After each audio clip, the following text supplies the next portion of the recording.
Grab your rods and tackle box, folks, as we dive into the wild world of fishing. Get ready for some laughs, some fish stories, and a touch of chaos as we wade into the deep waters of fishing wisdom. Our guides on this trip are a know-it-all, a guy who desperately needs a haircut, and a man named Sam. In this podcast, this motley crew shares their knowledge, their latest fishing antics, and probably get into more trouble than they bargained for. It's a podcast as unpredictable as the sport of fishing. If you love fishing, then this is the place to be, because in this podcast, every catch is a big one. Every story is a keeper, and the only thing more legendary than the tales is the trio delivering them. Welcome to the Bait Tank.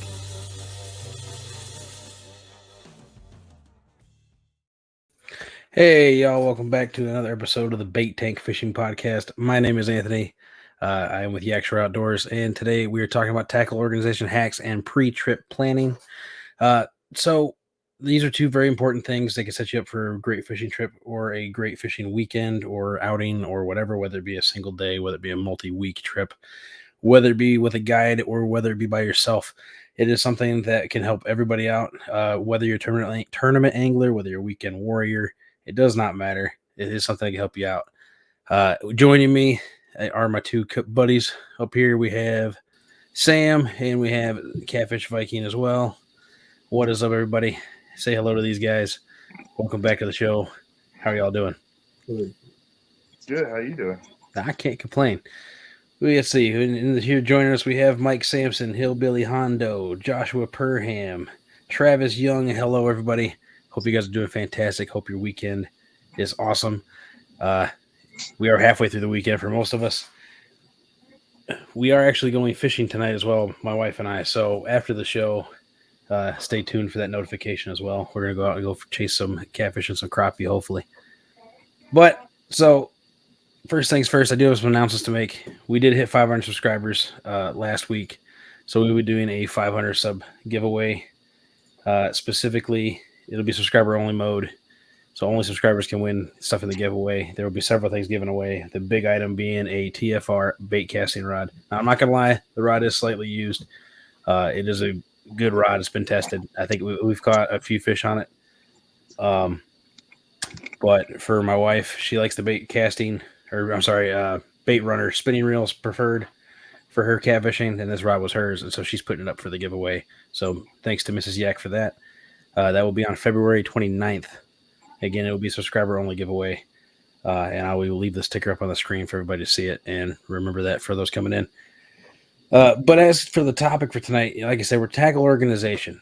For me personally, actually, I can show you guys right now. I'm working on this in my room behind me. As you can see back in that corner, I have a pegboard set up with stuff that I'm getting filled up. It's not full, obviously, because I just started doing this. I also have this rod rack that I got for Christmas, holding rods over here. It's something that I needed to do a long time ago. It's definitely something I'm going to keep doing and getting finished and whatnot, because for me, at least, it makes setting up fish trips easier. It doesn't matter if you're going after a rainstorm or if you're working third shift or something like that. You only are awake at night. You don't want to be fumbling out in the shed for stuff. I did it for years. I hated it. I always forgot stuff. This is my attempt to be more prepared, actually have all the stuff I need, and actually have a chance to maybe have a trip with nothing going wrong. But we'll see.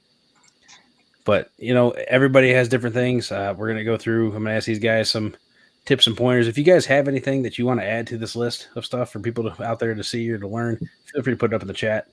We're all here to help everybody get better at this stuff. And in order to do so, you have to see it. You have to know it. Some of it you figure out on your own, but a lot of it you can cut down a learning curve by talking to other people and seeing what other people do. So I'm gonna start with Sam. Sam, why don't you tell me some of your favorite things to do to organize your tackle so you're better prepared for your fishing trips?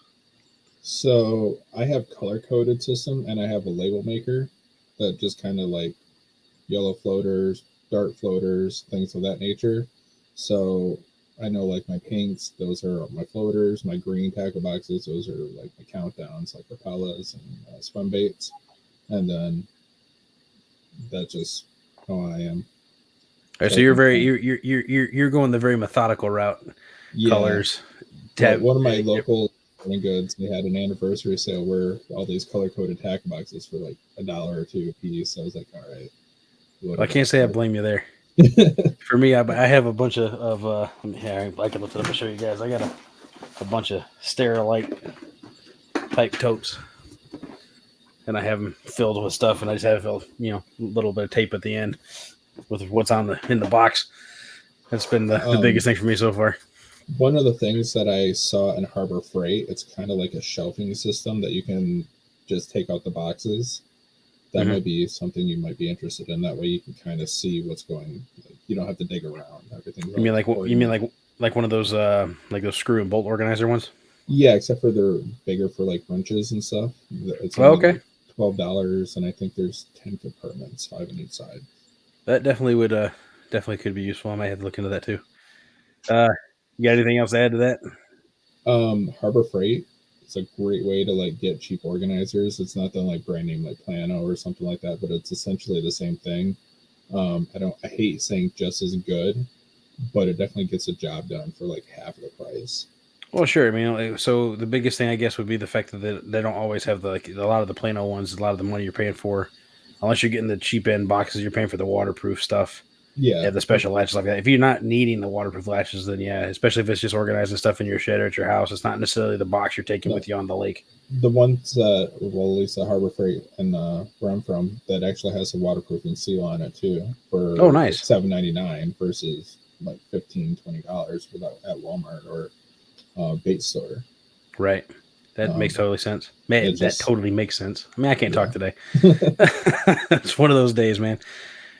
We actually just got back. We went to the East Tennessee Fishing Expo today, and there was a lot of people. There was actually one booth in particular that was selling custom-made deep boxes. I'm talking like they weren't just a regular little tackle box. They were like 6 inches deep or 12 inches deep for storing large amounts of tackle. It was pretty interesting to look at, and I'm sitting there going, man, it would cost as much as a bass boat just to fill those things up. You know what I mean?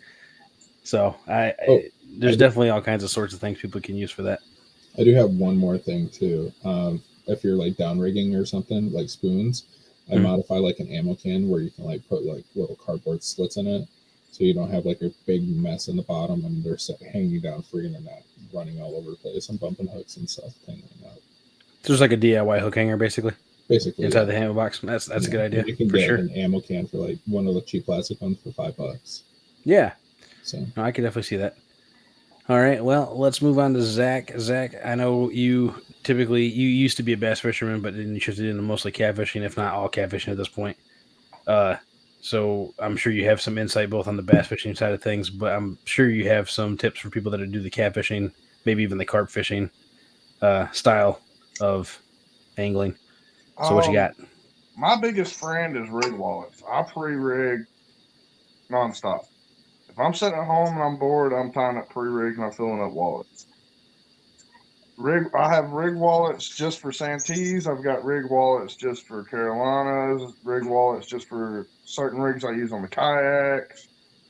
It's just, that's my biggest organization. And then I've got a big white dresser thing, or like the plastic drawers that I keep. One drawer is nothing but terminal tackle. One drawer is nothing but line, extra reels, stuff like that. So everything's organized and then everything has its place. And all my tackle boxes, I have specific ones that I use for the kayak that's got certain stuff on it to keep everything organized. Organization is key for me. What you've been fishing with me, you know. Everything has its place. Even if it's just a bunch of minnows in the bottom of the kayak. Yeah, that's beside the point. And I went fishing with him we went fishing for 2 days straight, but I went down there and he was fishing a tournament, and I just like, I'm going to go with you. Obviously, I'm not competing in the tournament. I'm just going to fish with him. I tell you that the shad were stupid thick at the Meow Mix cat food plant. It was absolutely insane. I have never seen that much bait fish in one place. He threw out caught what, 400 or 500? Dude, you had I swear to you, there was skipjack flying out of the back of your trailer while you were hauling the kayak home because I was behind. I swear to you, people were getting hit with shad. You were never able to get all those back out of the boat. It was ridiculous. And I took the boat and went and pressure washed it the next day. I don't blame you, man. I mean, that would absolutely stunk. That would have been awful. For sure. That would have been awful. I mean, even like, say my kayak, I built a drawer system on my kayak just to be organized on the kayak where I know where everything is. Well, so then, from a kayak point of view, a lot of anglers use what's called a tackle crate or a kayak crate rather, and that's where all their tackle boxes are going in. There's people that they're selling the name brand stuff like Yak Attack has the black pack, Hobie has the H crate, but for a lot of people, it's just a milk crate or even just a plastic storage container. You strap it to the back of the boat; it literally holds all your stuff. See, It's mine's not. under my It's seat. but I'd say it's what's the word? Primitive, maybe, just to have a box back there to have your stuff in it. But the idea is that it is able to be accessed. It is close, and you know where it's at. You know where the stuff's at. You're not fumbling around trying to find it. I mean, if you're using a big boat, you're limited on the storage lockers there too. And so you're gonna have specific things in specific spots, especially the stuff that you're required to have by the Coast Guard or whatever, your fire extinguisher, your whistles, your registration, etc. My dad for his tackle, he has his rod lockers and he has his registration compartment with all that stuff in it. But his tackle boxes are actually in a like a 35-gallon storage tote, like you would put Christmas decorations in. And he's like, I think I might use this stuff today, and it's literally sitting in the back of his boat. But it works for him. Everybody has a system, and it's definitely something you should consider, especially if you're new to the sport. You're gonna start collecting stuff. We talked about a couple episodes ago, getting stuff for free, getting stuff for cheap. You're going to start collecting all this stuff, and you got to put it somewhere. By having the ability to not only find it faster, but be able to manage how much you have, you're going to prevent things that happened to me. There's 13 bags of the exact same color of Zoom plastic lizards. I have 13 bags. Those Zoom I plastic couldn't lizards. tell you how many bags before I started organizing everything. My favorite thing is the black and purple trick worm. Sure. How many bags you got? There's probably over 30 of the big bags of them. I'll put them somewhere, forget where I put them, and I'm like, exactly. You just go buy another. Exactly. I mean, when you're looking at something that's only $3 or $4, how hard is it to not just go, okay, I'm gonna get another bag tomorrow? And you might only use one or two out of the whole bag. I mean, heck, you might buy 2 bags one trip, and then you have a brand new bag that's never even been opened sitting in the shed. It's awful. It's awful. And my wife hates it. I'm getting to the point where I hate it, and that is why I myself have been working on this tackle organization stuff. And for me, I'm doing something a little less fancy, I guess. I have the totes with the stuff labeled, and then the board itself. There's 5 techniques that I feel like, 6 if you include Alabama rigs, that everybody from a bass fishing perspective should know.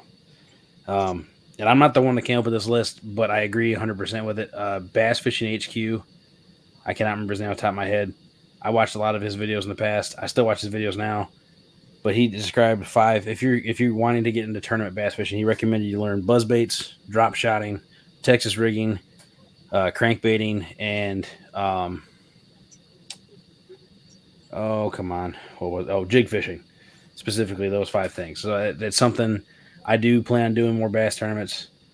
And I agree with it 100%. So that's honestly the stuff I plan on using the most in the tournaments, or that to me is the most well-rounded techniques. Those are what I have on my board. So I have some buzz baits up there.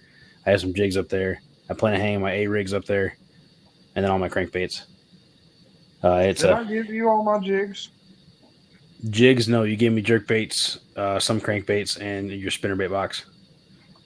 Okay. So, it's just something that, for me, like I said, I plan on doing more bass fishing, so I plan on having that more accessible, so I can find it. Then obviously the other stuff. I mean, I'm a multi-species fisherman. Like I said, I plan on doing more bass tournaments this year, but I'm also speaking of which, if there's that, I got a catfish tournament in March. I'm competing in the Kings of the Tennessee River tournament again. I'm either going to be by myself in the kayak, or I will have the project boat finished, maybe, hopefully, and Mrs. Yak will join me for that one. We'll see. But then April 20th, Rustic's hosting a skipjack tournament that I'm competing in as well. So is Mrs. Yak. So we'll see how that goes. But, the big push this year to do more tournaments, not necessarily because I feel like I needed tournaments, but more for the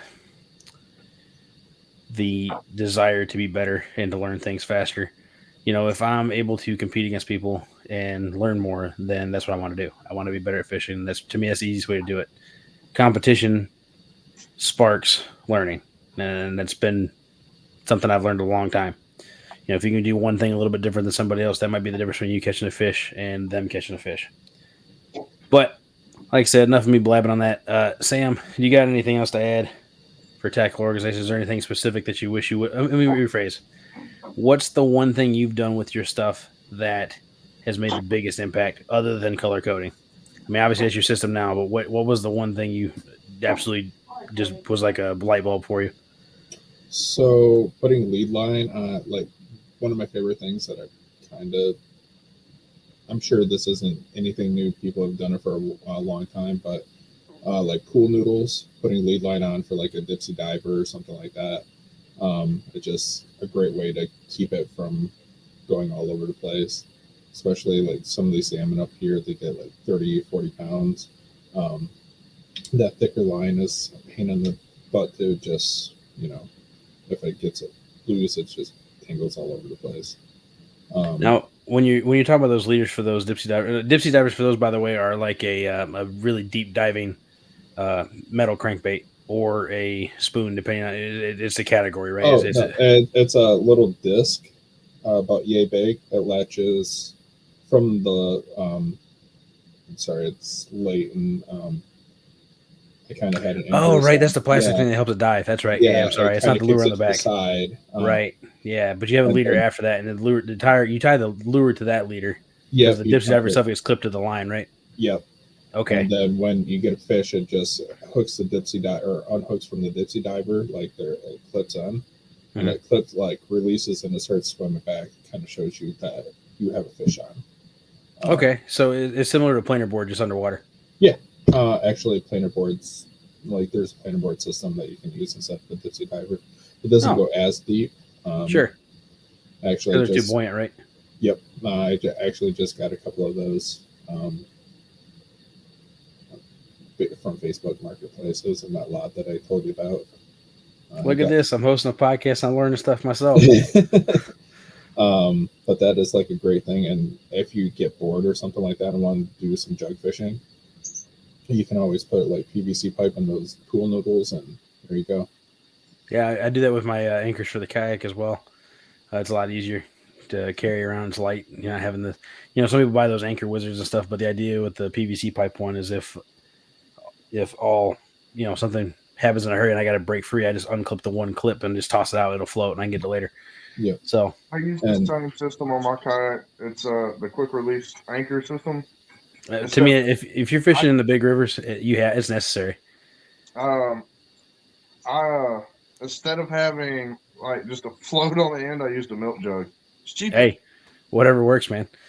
Whatever works. And it floats. It keeps the rope above water, and just your regular current ain't gonna pull that jug underwater. Right, but we here on the Tennessee River, you and I both deal with these giant barges, and Mississippi River's the same way. All the stuff is connected to those, works the same. Up in Michigan, you're basically dealing with the ocean if you're fishing in any of the Great Lakes. You can go off far enough and you can't see land. You're dealing with swells that are 10, 15 feet or more. It's amazing how fast those can happen too. Like we always have life vests in the boat, but when you're in a 30-foot boat, you rarely actually wear them. Like sure, within arm's reach, but you have a beer or two, you don't really want to be constricted. Then it gives you really weird tan lines. That's fair. It's like, why do I have buttons right here? Right.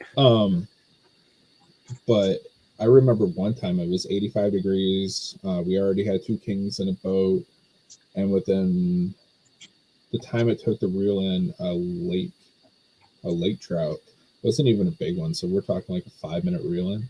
Mm-hmm. We were dealing with 2-foot waves to 12-foot waves, and that's the only time I remember us pulling out the life vest and actually being like, we're gonna need these. Like, I could think of one other time, but we weren't actually fishing. Remember when I came up there 2 summers ago, we went fishing with your buddy. We tried going out into the Lake Michigan outside the channel, and that was huge, and we had to turn around. Like we didn't even get all the way out of the channel. That was pretty sketchy. And what he's talking about in Lake Michigan, so you have Lake Michigan, a small little channel, a little lake, and then Lake Charlevoix. And the waves on Lake Michigan can be 12 feet. I've seen them as high, I think probably 15, 16 feet. Like they can get past lighthouses when they crash on the banks. It's crazy. But you can have those types of waves go 300 yards into Lake Charlevoix and only deal with 2-foot waves. And Lake Charlevoix is still 170 feet deep. Like it's not a shallow lake at all. Hey Zach, if you're talking, I think you're muted, buddy. I was talking to Amanda. I was answering a question. Oh, I got you. Hi, Amanda. Hello. Hello. For those who are tuning in, that is Mrs. Catfish Viking, aka Amanda. She is awesome. That's all I can say. Excellent host, excellent cook as well. But anyway, so Zach, let's go to you. What is what's the one thing that you? I have a guess of what it is because of how passionate we were talking about this earlier. But what is your first thing that was like just the aha moment when it came to tackle management? Rig wallets. I figured, but I had to ask anyway, just to keep it consistent, right? Well, yeah. Me, I went to Walmart, seen them, and I was like, "Hey, this is a good idea." Oh, you started skip on it. I started skip on them. Yes, I gotcha. And, Well, there's nothing wrong with that. I remember one day I was down there, and you're like, "Hey, Anthony, you type some rigs." I'm like, probably should. And you opened up my rig wallet, and there was nothing in it. I mean, to this day, I'm like, maybe that was why I didn't catch any fish on that tournament because I was just tying rigs the whole time. But I don't think that is the excuse I can use. I mean, and then you you look at all 8 of my rig wallets, and they're full. Yes, they were. I don't know if it's still that way, but he had one that was one rig wallet was specifically for bottom fishing. One was specifically for dragging and drifting, and there was one for suspend drifting too. Which the suspend drifting and the bottom bait ones are very similar. It's just different leader lengths. But they were full. I mean, even the little sleeves inside of them had more than one rig in it. Yeah, I had Ziploc bags with rigs in them. It was insane. It's a totally different level of management at that point. Being able to have that and whatnot. Then I was here with one rig wallet that, at that point had 8 rigs in it by the time I got done. And I'm not slow at tying rigs either. Well, no, and I'm not saying I am slow. I'm not fast, But I guess another benefit to tackle organization. We'll talk more about in the pre-trip plan. Actually, I don't want to spoil too much of it, but the idea that you're taking the time to make sure your gear is set right to go is obviously part of the pre-trip planning as well. But tackle organization can help with that too. We're going, like I said, my Mrs. Yak and I are going fishing tonight. So this bag here is what we're taking. It was empty when I started here. May I show you a little better?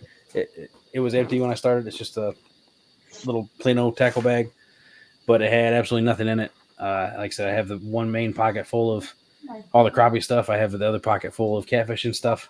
That's the 2 species we're going after tonight. But rather than me fumbling around in the dark here in about an hour and a half, I was able to just set it all up in here, and I'm ready to go. It's literally once this is done, not guess the work terms, but jobbing out, clocking out, whatever, right into the stream, go and pack the car, get her ready and go.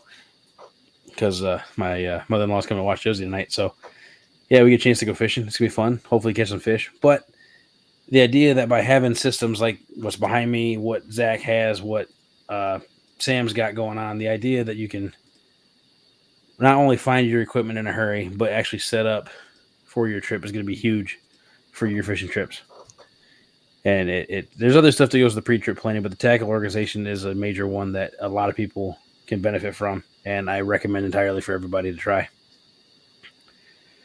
Let's see. Let's reach into the crowd here. See what's here. Hillbilly Hondo is back. Welcome in. Avid, welcome in.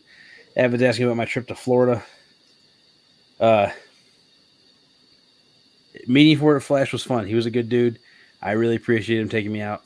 And Shane and I, we all went out, and we got on some black drum. We got on some redfish.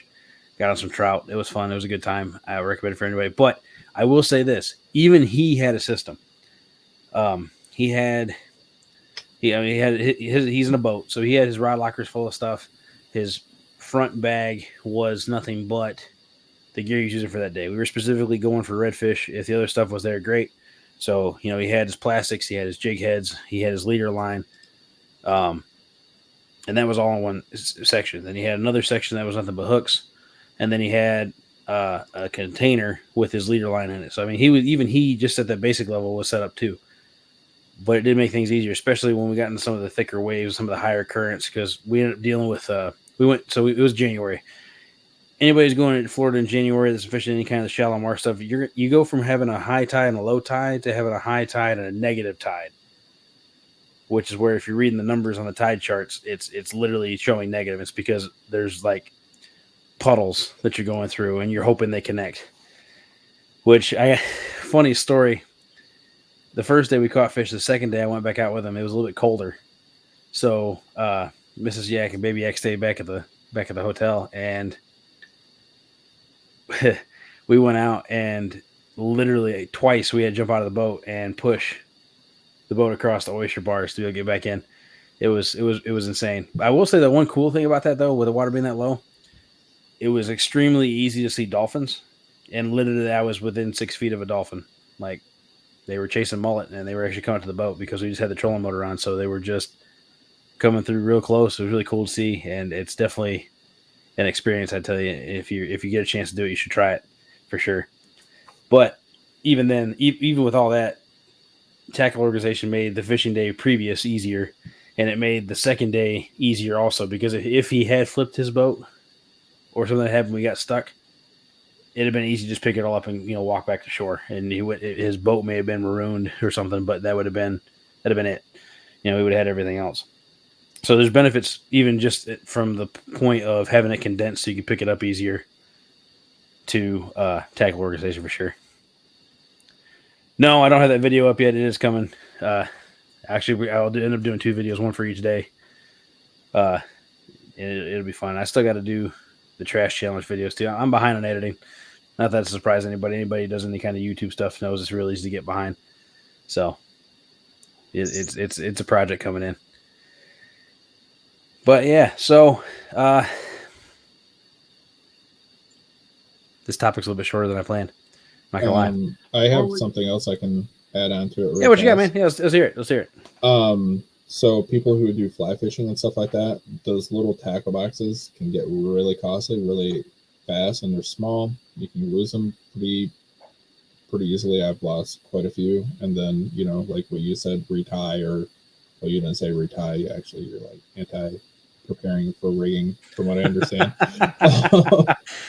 No lie, when we used to do a fishing camp downstate in a small town called Brethren, there was like 2 hotels and a bait shop and a restaurant. Probably one of the best cheeseburgers I've ever had there. But we would tie 150 flies, and I remember this was just for a weekend, and it was steelhead in early March, so it's cold, waders. You're bringing in like 12-pound fish on 4-pound tests, so you snap off pretty easily. And the snags, oh my god, the snags every other time. I remember like losing 78 flies my first day. I'm like, 78 flies? I'm not even half 78 kidding. 78 flies. And the sun on the river, because the rivers up here are crystal clear, you would see like logs and stuff like that, and it would just shine with hooks when the sun hit them just right. It was everybody would snag up on these things because that's where the fish are. I mean, that makes sense, but still, man, that's crazy. 78 flies. And the thing, you hand tied all those. How long did it take you to tie 78? Well, you said 100 flies, so 150 flies. How long so I had 150 flies my first time, and I had 250 my second year going out there. But how long? So it took you did over the course of a year then? For this trip. Okay, all right. And I got really good at tying these things. I'm sure. I could tie a fly right now in about a minute. Nice. But anyway, what I ended up doing with all these large amount of flies is buying like those dollar pencil boxes from Walmart. Mm-hmm. And once again, going back to the pool noodle, tying little slips or cutting little strips off on that and just like using hot glue for inside the box. Mhm. And it was like basically $2 and you got a tackle box for that's perfect for $5, flies or and you don't really lose it and it got the job done. Sure. But yeah, like you said, it'd be $15, $16 to get one that size or more. Yeah, for to real. get a fly box that size. Yeah, for sure. $2. Yeah, I mean, there's your tackle savings too. Your tackle management and your tackle savings. So not only can organizing tackle save your trip, not only can it make you more prepared, but 3, it can save you some money. And actually, when I was tying flies on the regular, my dogs looked so dorky because I had a great big bushy husky and I had a German Shepherd at the time. So I'd be like, "Come here, demon! I need part of your tail." So there'd just be like husky hair flies. That's pretty funny. Hey, you know, I can't think of his name on top of my head. I could do that. I've got a husky. I would do it. There's another YouTuber that I watch. He I really can't. I wish I could. Live state fishing or something like that. He literally just did a video where he took some of his own hair. He got his hair cut. He used his own hair and tied some crappie jigs and went out fishing with him. And he actually caught fish. So, which doesn't surprise me in his hair jig, right? They literally you can literally use anything. Well, I mean, I can make white jigs, black jigs, whatever color jigs I want. Because I mean, I've got the white German Shepherd and then I've got the husky. I mean, yeah. Here. Still, that would be nuts. And another good place to get the organizers at, instead of buying like just the fishing branded ones, go to Walmart. And over in the arts and crafts, the bead organizers are only like 99 cents a piece. That's a good idea too. Yeah. Those make good organizers. I use those for like beads, swivels, and stuff like that. Sure. One of my buddies, he sorry, I had a brain fart. What he likes to do is like, you remember those trapper keepers from back in the day? Trapper keepers. You know, you put all your papers in. Oh, yeah. He would get those, and there's like these little pencil pouches that you can get for $1. And he would just load those things up for like, he had a trapper keeper and he had like 20 of those little inserts in his trapper keeper, and it was just rubber baits in each one of them. That works too. You could see now there's only one problem with that, and it's only a problem if you use Z-Man plastics and regular plastics, because Z-Man plastics either don't have plastisol or they're made of plastisol. One or the other. There's something that's different about them. If you put them with regular plastics, it will melt everything. Oh no, these are cloth. Like at least his was. He would buy them at the end of the back to the school sale, so it'd be like yeah. But aren't they? Don't they have a liner on the inside? Aren't they plastic lined? These ones were cloth with like a netting on the top, so you could see. Most of them are just full netting. Gotcha. Yeah. Well, that would still cause the same problem, because if you had them any contact with the different plastics, it would still melt everything in the bag. Just keep that in mind. With some of that stuff, you can't do that with your Z-Man plastics, because it will melt them. Yeah, I've been there. I've done that. Yeah, I made that mistake a couple times. Yeah, all the Ned Rig stuff I have. But I slapped it all in one tackle box. Well, yeah, all my Ned Rig stuff is now, but before, when I was trying a little bit of everything, I had it all in the same box. Had the jig heads, I had the Yum Dingers, I had the Bass Pro version of them, I had the Z-Man stuff, and I went back one day and it was just a puddle of plastic. Oh, don't you love that? Like, you're cleaning out a tackle box, or you get one from like Facebook or something, and you're like, yeah. Well, so here's a giant blob of plastic, and hey, look, here's a blob of rusty treble hooks with plastic. Yeah. So it's a funny thing you said that. So I told Anthony a couple of weeks ago, or maybe it was longer than that, but I got this really good deal on Facebook. It was like a 35-gallon tote that was just full of fishing stuff. It had like 3 full lure or tackle boxes that were like chock full, like the 6 shelving units, and brand new lures like Rapala, Storms, things like that. Like, and I paid $10 for this tote. But I was going through all these rigs and crawler harnesses in the bottom of this one tackle box, and I'm messing around with it, and just plop comes this weighted treble hook. And this thing was about yay big around, and it was like brand new. It was a factory made hook, which I know they use them in Florida to like hook into like a gate or something, like for hunting and something, trying to pull them up. But in Michigan, those are very illegal. Like you can lose your tackle box if you find it in your car. You can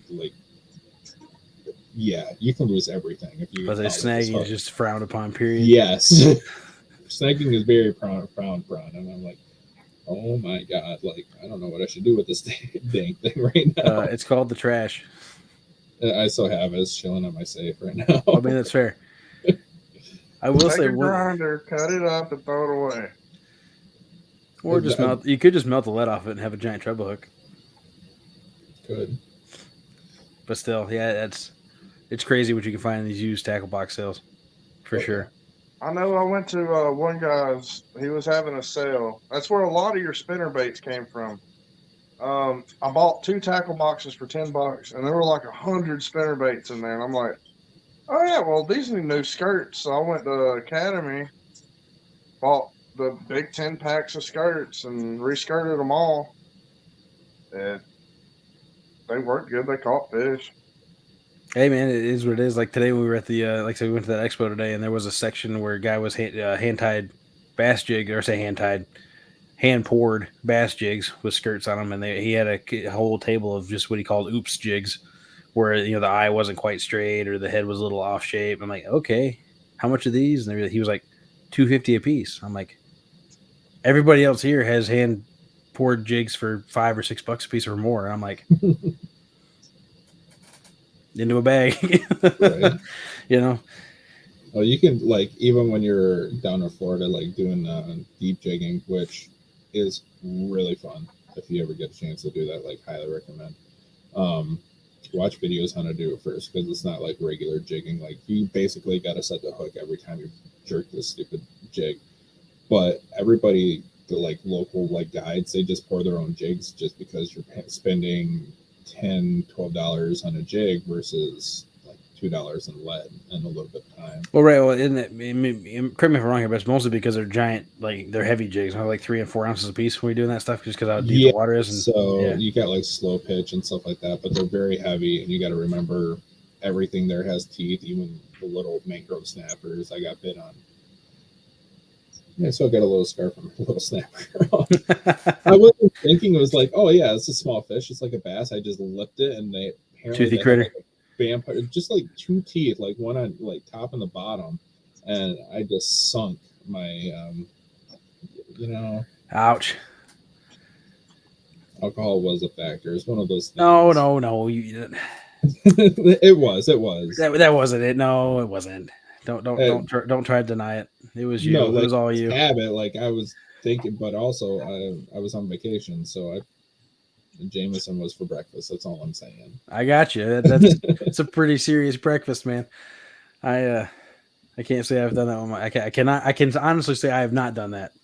There was no Jameson in my coffee, so No, And, there was no another- Jameson in the coffee. It was just, I'm not even half kidding. So wow.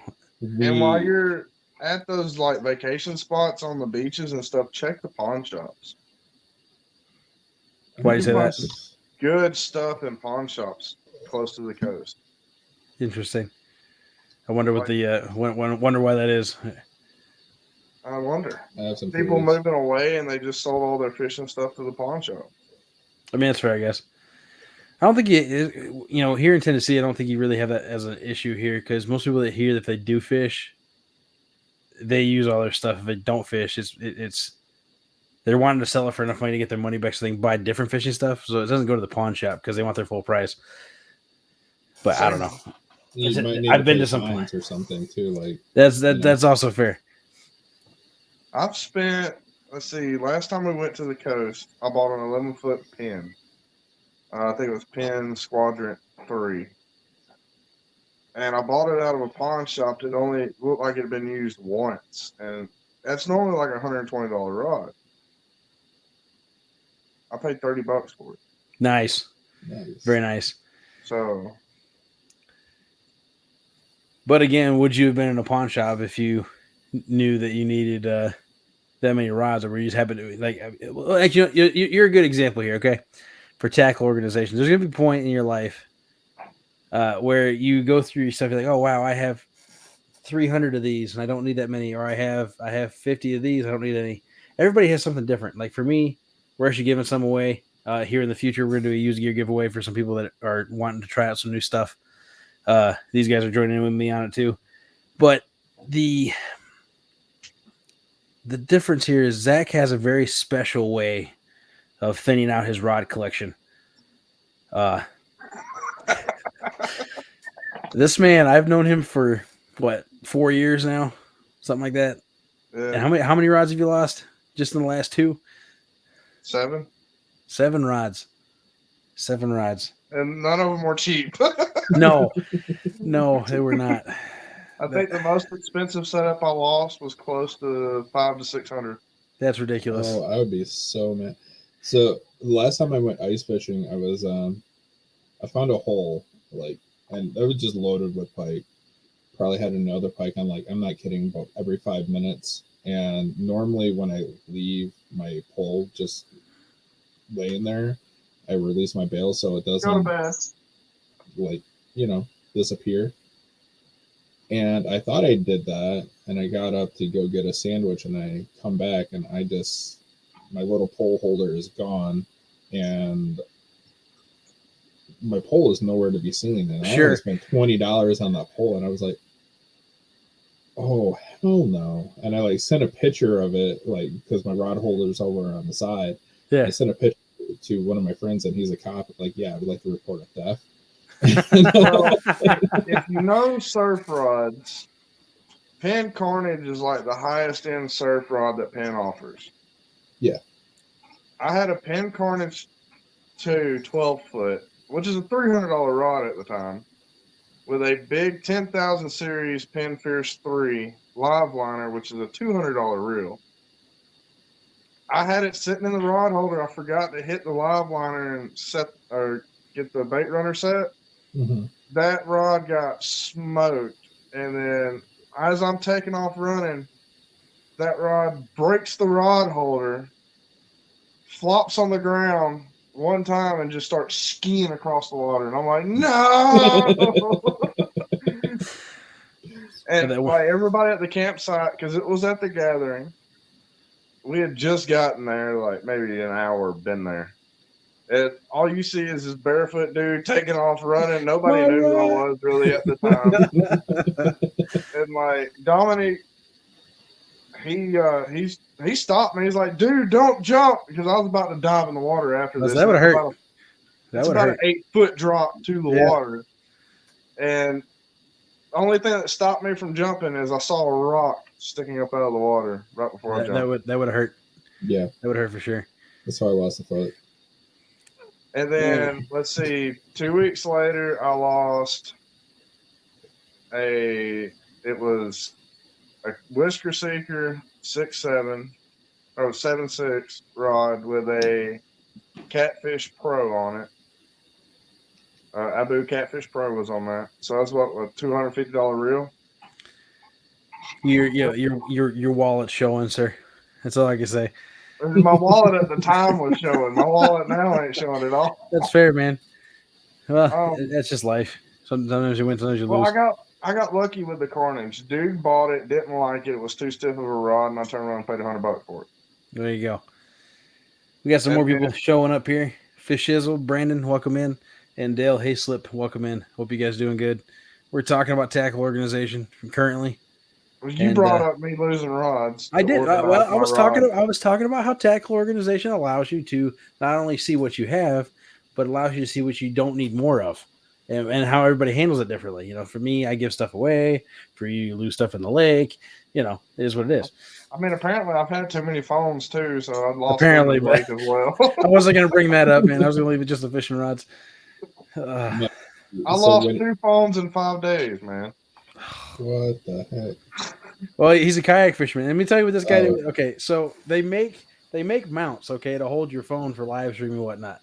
Zach literally took a tie strap. Actually, no. First, you weren't even using the tie strap. He literally just had the tripod sitting on the kayak. All right, so literally one wave would have knocked it over, or one fish, or him kicking his foot the wrong direction would have sent it down, 60 feet in the water.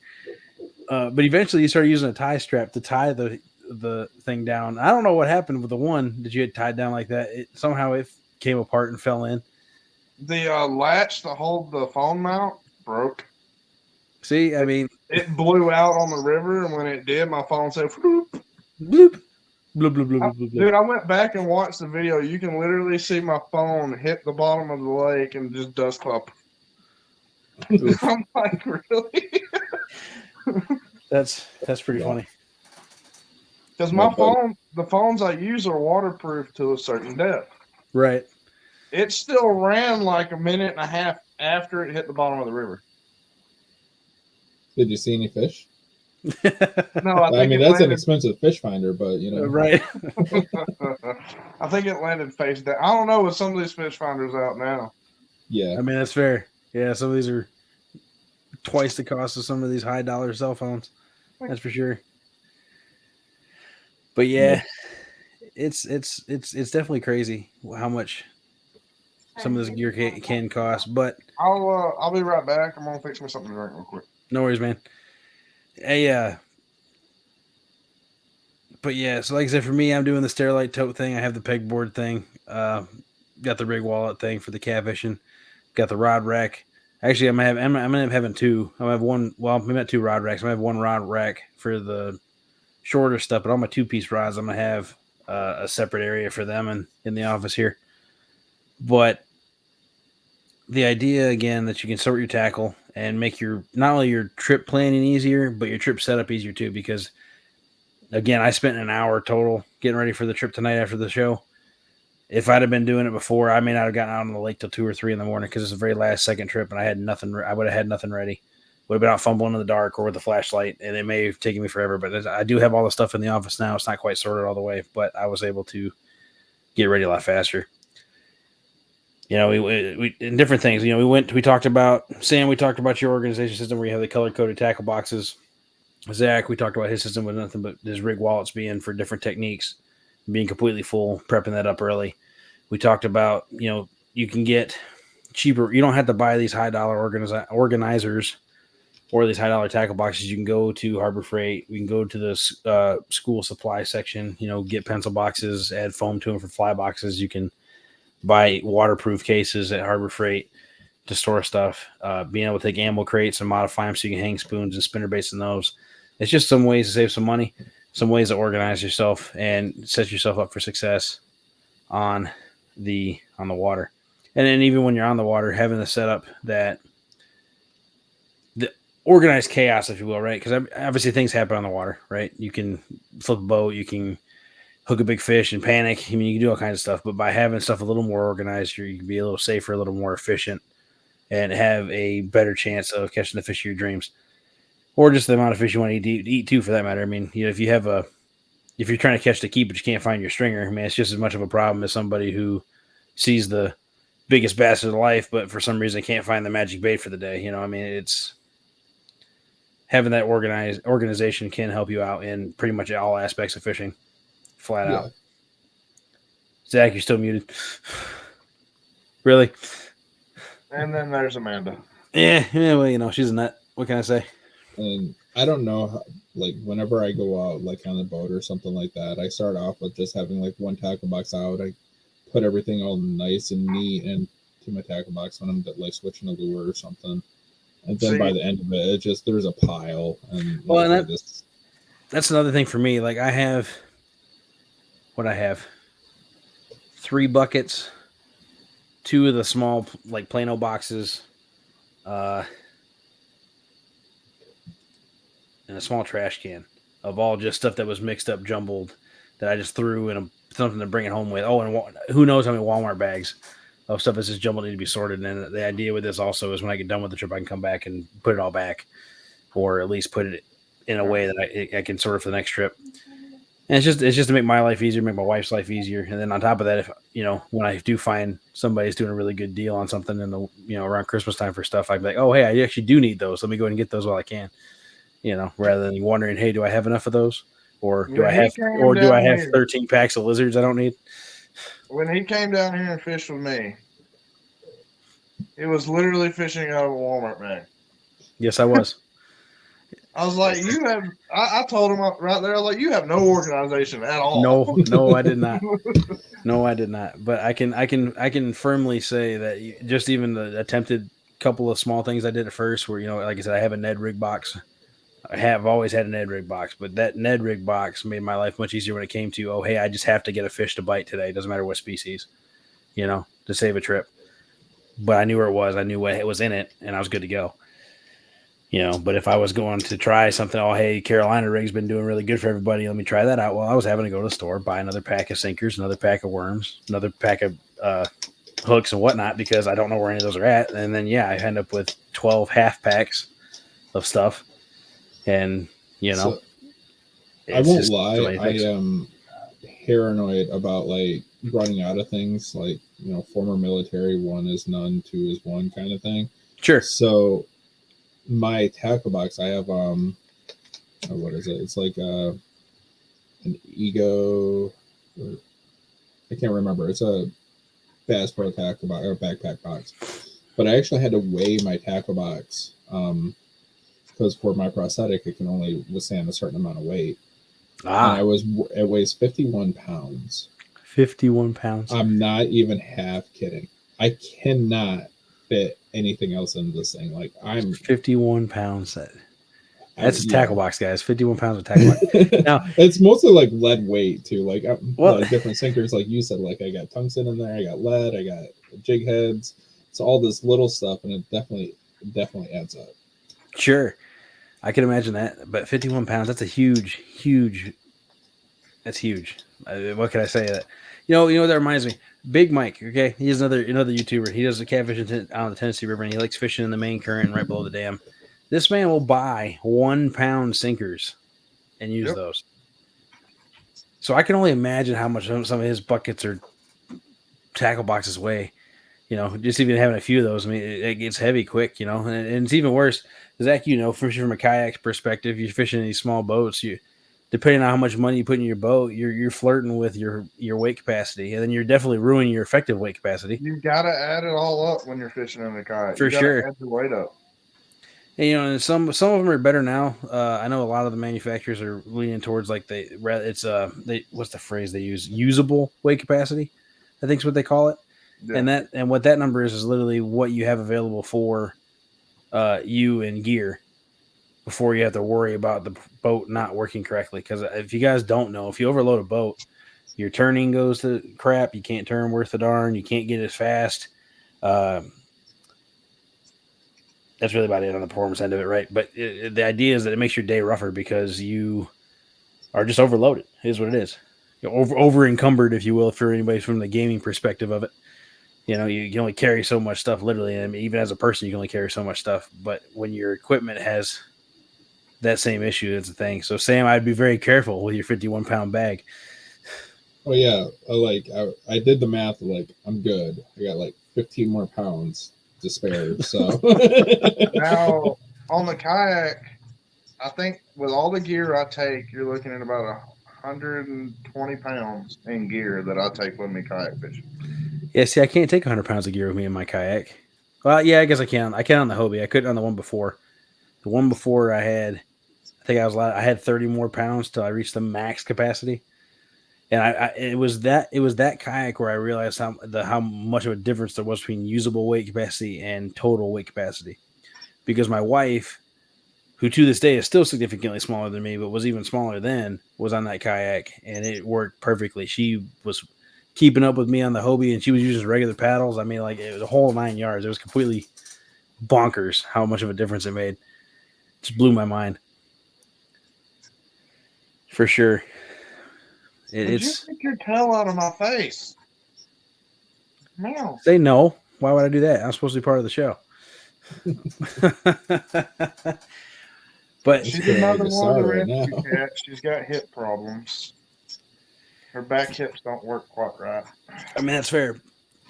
But just to sum up this first hour, for those who are just tuning in or have been here from the get-go, the idea is that by setting up a system for yourself, you set yourself up for greater success. You set yourself up for better inventory management, and you set yourself up for cost savings because you prevent overexpending on random things you have too many copies of or too many things of. Like you don't need 100 quarter-ounce bass jigs that are black and blue skirted, but maybe 6 or 7 is okay. You're going to lose a couple here and then. You can replace them as you go. But obviously, if you have 100 of them, you got to figure out how to store them. They can't just be out single loosely in a Walmart bag like I used to do, or else you're going to get hooked, or you're going to hook somebody else, or even worse, your girlfriend's going to ride in your car and get one through her jeans and through her thigh that you have to eventually cut out, and then hope she doesn't bleed to death, and all that good stuff. Don't ask me how I know. I feel like there's another story here, dude. No, there's not. There's not. It was in high school. We don't talk about high school, but it's just something to keep in mind. It literally can save your trip. It can make your trip better and set you up for more success. But with that being said, if you got any questions, put them up. Let's talk about it. If you got any other hacks that we haven't talked about and you want to share with the crowd, please put those in so other people can see them up. We'll talk about it. Raise them up for other people to see, and hopefully they can learn from it as well, just like you have. For those who weren't here, we're gonna do some more announcements again. Like I said, we're doing a 500 sub giveaway. I have that ticker going around the bottom. It will be subscriber only. There are several things being given away, and more stuff coming in for daily. I don't know how many things for sure we're actually giving away during that, but it'll be on February 29th because this year is a leap year, so it's a special day for a special goal. But a TFR, which is the toughest freaking rod, is what they call it. If I'm right, is what their full name is. But it's a 7'6" bait casting rod. It is orange and yellow. It is lightly used. It has caught a few fish. But Mrs. Yak has put that up for the giveaway. I think it's a $130 rod, brand new. It will not have a reel. It will be just the rod, so you can put any of your favorite bait casting reels on it and be good to go. I do know we have some lures, brand new lures we're giving away. I know we're trying to get a hold of a set of hand-tied jigs from Double Hook Angling to give away, and there's a giveaway also. And along with some other stuff. I'm not going to spoil everything and go through all that. I know there's some stickers that are getting made and stuff like that too. So it's just a conglomeration of things to celebrate the fact that we hit 500. Let's see. Joshua Perham says, I normally put hooks and weights in one box and then all the little stuff in another box, so I don't cram everything in one box. That is a good idea for more than one, actually. Now that you make me think about it. Having stuff in more than one box or more than one Walmart bag, if you're that guy, like I used to be, will prevent you from dropping everything all at once when you're trying to get one little thing out. Especially if you're terrible like I am and have all your weights loose instead of in their bags. All of a sudden you're picking up a couple hundred split shot or a bunch of drop shot weights or something like that. It gets to be a pain to try to pick all those little things up. So you mentioned the split shots. Just random story that I remembered. When Kmart was going out of business, they had I think there were 3-pound bags of split shots for $1 a piece. And I bought 10 bags. I remember that. Yeah, I bought every single one that was there. Yeah, me too. Well, all but one because I felt guilty.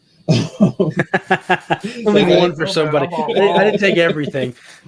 Repellents were $1.50. I was a kid in a candy store, but I forgot I had all these split shots on my bag, and I was like, man, why? Not the 51-pound bag. This was before that. I'm about to say, wait a minute. You're saying your bag's heavy all of a sudden? I wonder why. I was like, why is this bag so heavy? And I bought it during the wintertime. It's the summer now, and I threw this bag all over the place. Just moving it. 2 of those bags just burst open, so there were split shots everywhere. I believe it. Don R says safety pins for hanging hooks on is great. That's a good point. But I've heard that one before. I forgot about that one. There's also some people that use their swivels and stuff on the safety pins as well. And that's a really good point for sure. You don't have to worry about the hooks tangling into each other that way. You don't have to one thing. I don't know about you guys. It seems like I always have at least 2 hooks in a pack where the hook somehow gets past the barb in the eye of another hook, and you're sitting there trying to get it back, and you just can't sometimes. And then you're wondering how it got that way. Exactly. Well, with that being said, that is the first hour of the Yakety. I'm sorry, no, this is the Bait Tank Fishing Podcast. I'm gonna get that right. It used to be the Yakety Yak Fishing Podcast. I'm Anthony from Yakshire Outdoors. We have Sam and Zach here as well. Sam from Sam's Amputee Adventures and Zach from Catfish Viking. If I said that wrong, please correct me, guys. But we're all here talking about fishing and all that good stuff. We are going to take a couple of minute intermission before we get on the second topic, which is going to be pre-trip planning to set up your trips for better success. We just finished talking about tackle organization.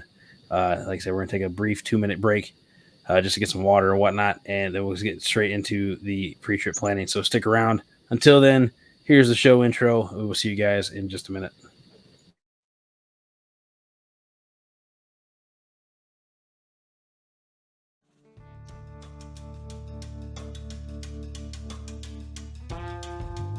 Grab your rods and tackle box, folks, as we dive into the wild world of fishing. Get ready for some laughs, some fish stories, and a touch of chaos as we wade into the deep waters of fishing wisdom. Our guides on this trip are a know-it-all, a guy who desperately needs a haircut, and a man named Sam. In this podcast, this motley crew shares their knowledge, their latest fishing antics, and probably get into more trouble than they bargained for. It's a podcast as unpredictable as the sport of fishing. If you love fishing, then this is the place to be, because in this podcast, every catch is a big one. Every story is a keeper, and the only thing more legendary than the tales is the trio delivering them. Welcome to the Bait Tank.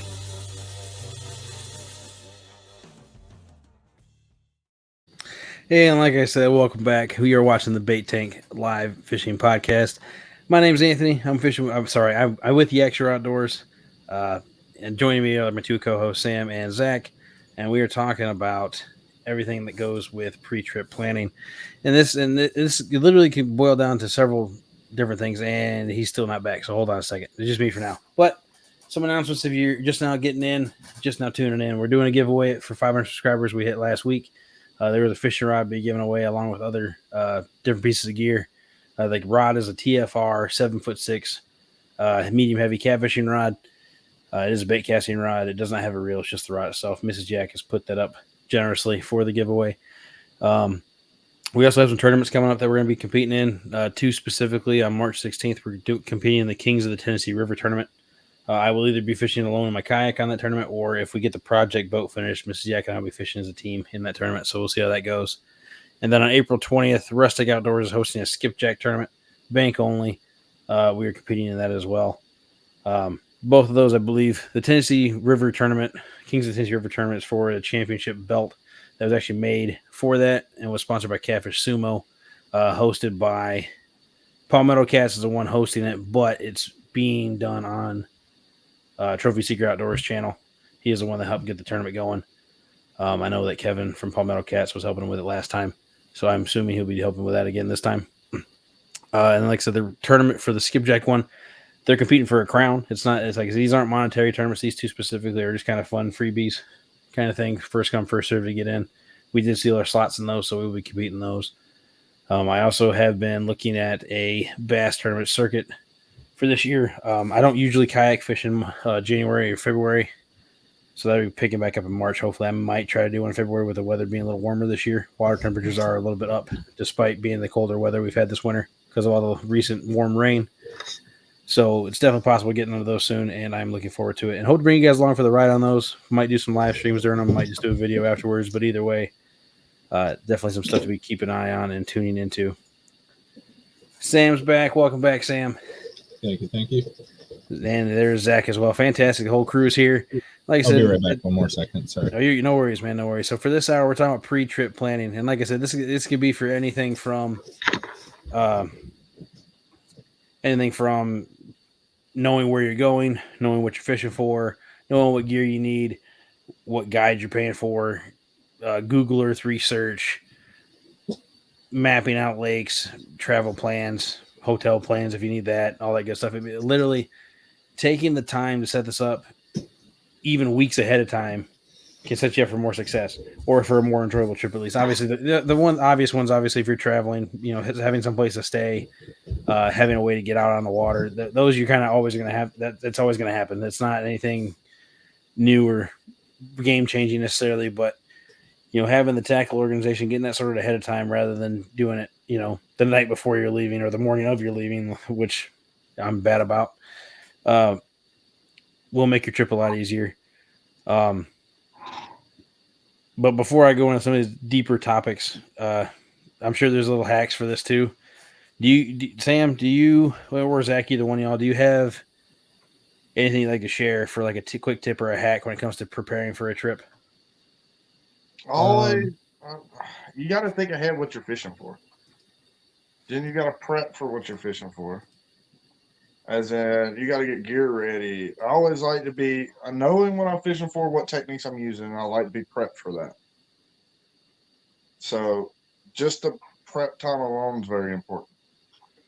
So for you, is that just a confidence boosting thing, or is that just something you think is necessary no matter what? To me, I think it's necessary. Okay, Sam, you were getting ready to say something too. So I have a laminated list.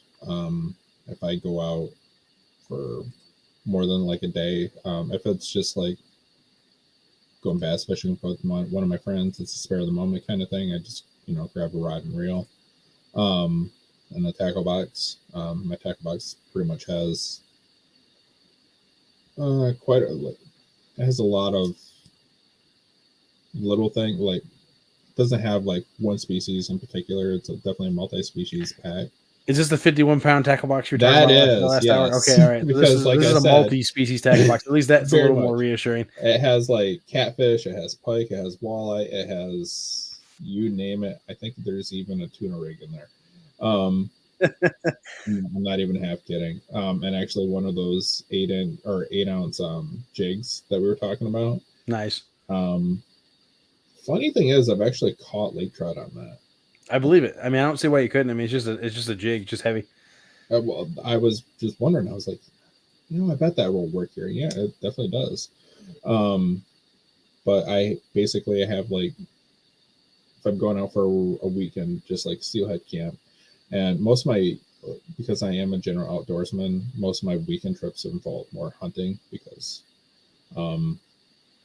that's what I do in the wintertime a lot, and it's Michigan. That's 6 months of the year is covered in snow normally. Yeah, that's fair. So I have like a checklist of like, do I have my cold weather? Do I have my rain gear? Do I have enough food? And like normally, like, all right, if I don't have enough food, I need to get like, I always have a couple of things that are REs because I am a diabetic. If I need something like right now, I need that. So there's like the medical aspect of it, especially now with my disability, like all this other random gear. So it's just easier for me to just have a checklist now, like wada bang. And I'm always paranoid, like, did I bring this? So I actually I'm in trouble now because I buy too much stuff that I already have because I'm like, I don't think I packed that. Never mind, I have it on the checklist. And it'll be something small like hand lotion or like fingernail clippers, which don't really matter. Like, it really doesn't, but it's just like one of those little comforts that when you need it, you need it. I got it. Yeah, it's like, I want this. Exactly. For those who don't know, Sam was with Sam's amputee adventures. The reason he is an amputee, what is it? Your right leg? Is that right? Left leg. His left leg was amputated. This has not stopped this man though. He is still fishing. He is still hunting and doing very well. He's done very well with it over the last year now almost. It'll be a year, February 22nd. And other than the recovery time, obviously he had to take it easy during recovery time, but he's especially now. I don't know if I told you or not, but I broke my leg. You did tell me you broke your leg. Yeah, like you didn't have to. Christmas. I was like, oh shit. For those who don't know, you can break a leg you don't have anymore. Yeah. So what I had, it's called an Erdl procedure, where there's a tib in the fib bone. And they put a bridge here, so when you walk, it doesn't like scissor like that, so it breaks everything all nice and solid. Yeah. And I broke that bridge, so now it's like moving, and it's uncomfortable to say the least. I'm sure. I can only imagine. But so that actually this year I had the best year for hunting that I've ever had. Actually, I've only went hunting twice this year, but I shot 3 bucks. You tagged out. Yeah. Yeah, That's awesome, man. and one of them was my biggest deer that I've ever harvested. It was a 9-point, but he was fighting. He should have been an 11-point, but still scored 138, which is my personal best. Nice.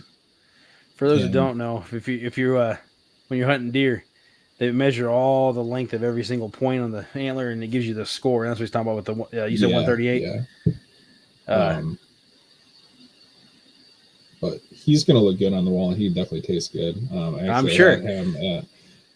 What did I had? I had country fried steak and smoked salmon that I caught before. Yeah. Make me hungry over here, man. I made like a smoked salmon. That was pretty good. Let's see. Don R's in here. Hillbilly Hondo still in here.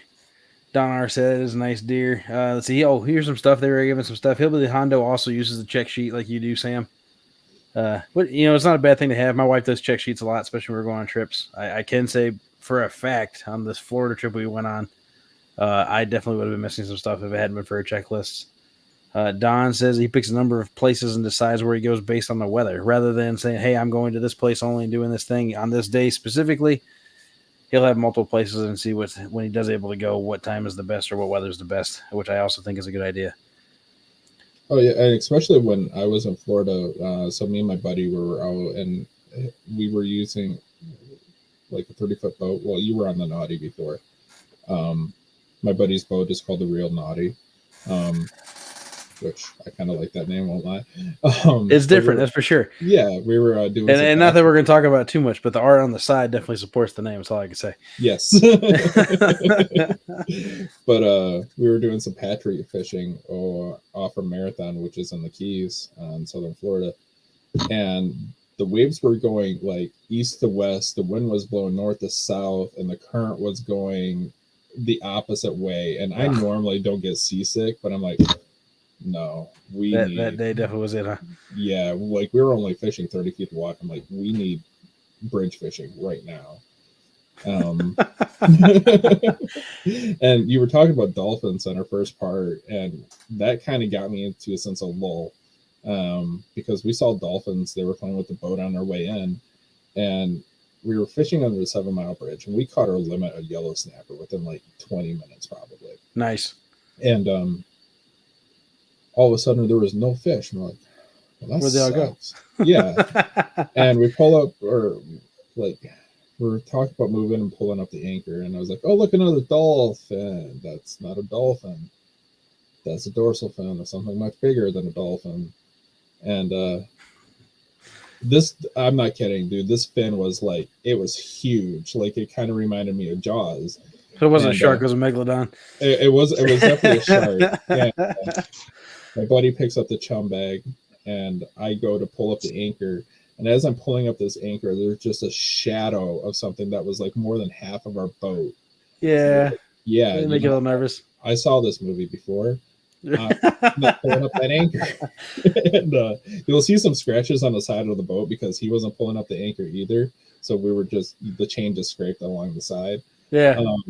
And we went to go get gas on our way back, and we're like, yeah, we saw this big hammerhead. He was like more than half of this boat. He's like, oh, that's a Big Mo. Big Mo turns out. Oh, he's well known. He's a famous shark. What he does is he just follows fishing boats because, free food. Free food. Big Mo is an 18 to 19-foot hammerhead shark. Jeez, I want to catch it. I'm sure he'd be easy to catch. I mean, easy to hook into. A greater hammerhead is on my list to catch. We knocked out bull shark this past year. Zach does. I know Zach does a lot. That's where he's talking about those pen squalls and those carnage rods in the last hour that he lost. That's why he has those, because he does shark fish a couple times a year.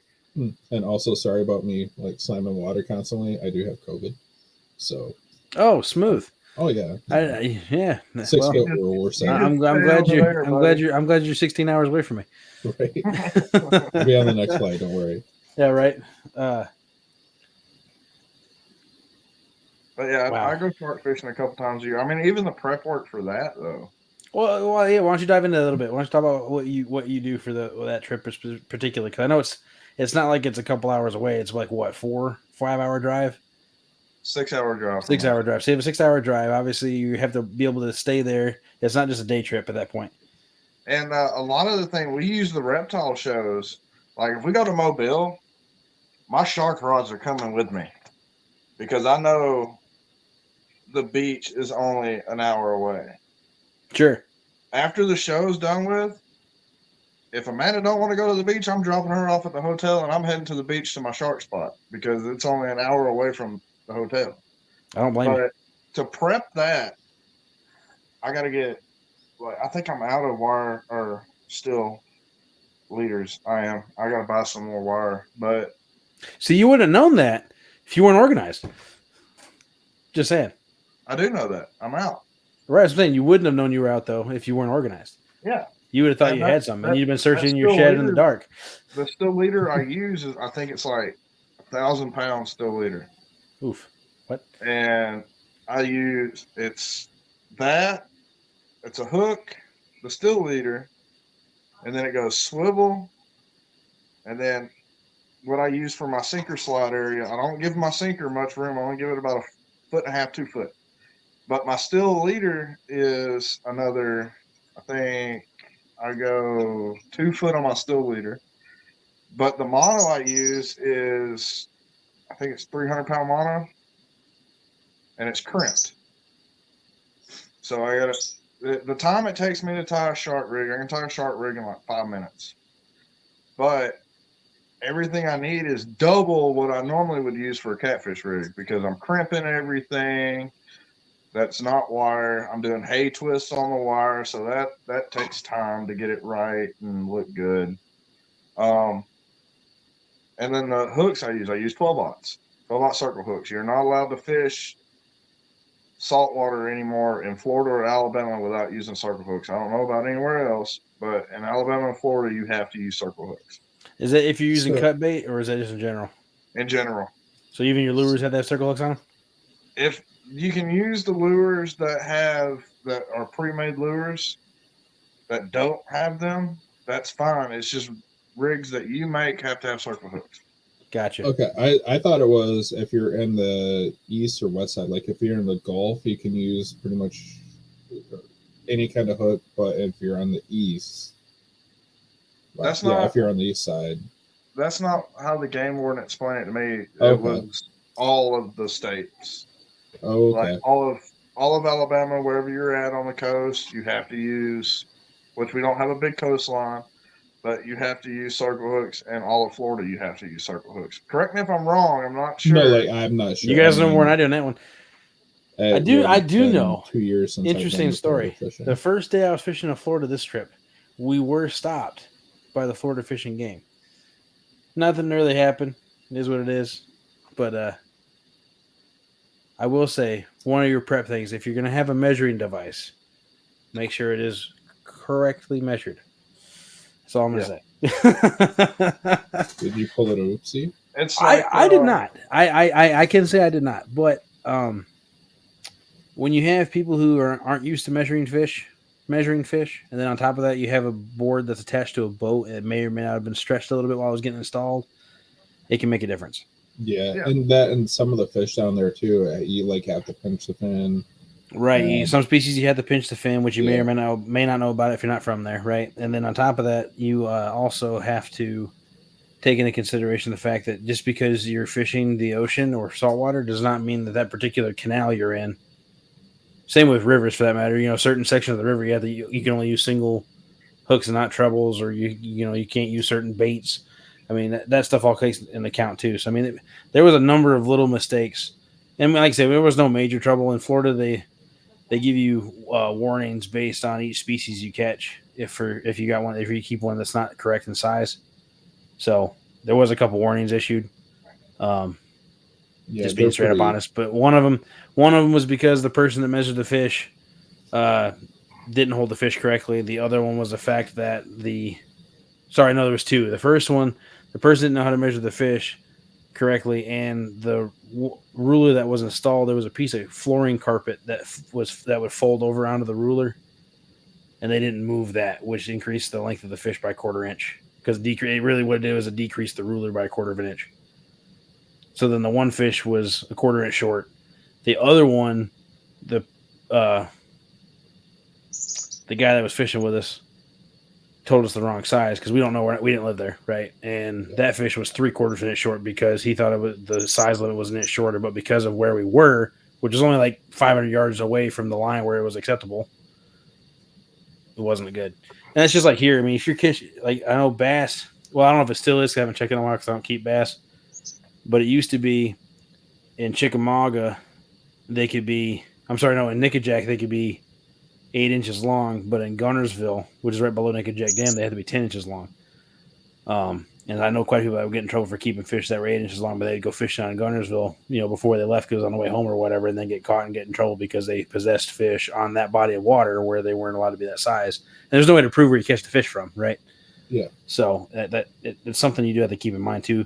I guess it boils down to pre-trip planning too. Know your regulations and know your rules. If you are going to keep anything, or if you're going to a spot possibly has fishing restrictions, it has to be single hooks, can't be treble hooks, has to be circle hooks, whatever. That's something you got to keep in mind too.